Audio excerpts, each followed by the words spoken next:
The Town and Country Center, thank goodness it has survived this long. It is a gem. It is an extraordinary example of modern architecture by two very well-known modern architects.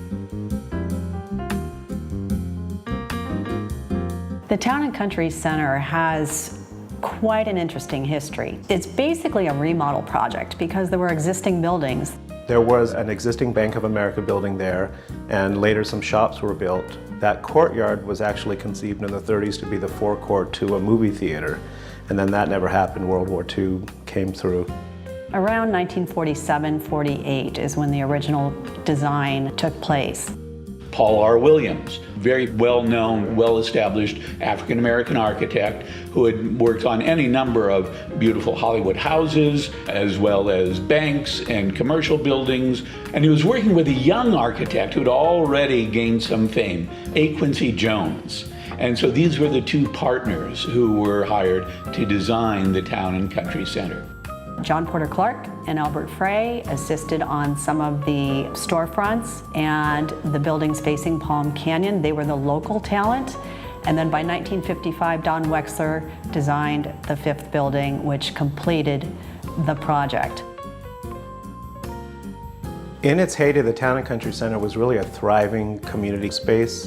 Basically in the center of town, it had a restaurant, it had shops, it had offices, so there was a lot of activity. People would go in there and take a picture showing where they had been in Palm Springs. There are lots of family photos of people taken standing in the flowers in front of the Town and Country restaurant. It was a room off of the busy, bustling Palm Canyon. It's where people went to be seen, to enjoy shopping, to enjoy dining, to enjoy the Palm Springs resort lifestyle.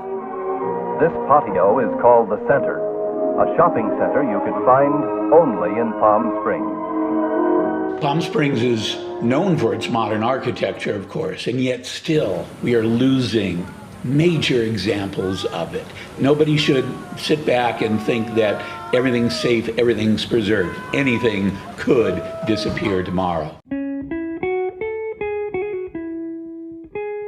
If you look beyond the deferred maintenance and beyond the neglect, there's still a beautiful gem right in the heart of the city. Meant to be inhabited by people, meant to be used for shopping, restaurants, whatever. We're known around the world for modernism, and this is one of the best examples of modernism still in Southern California that hasn't been restored.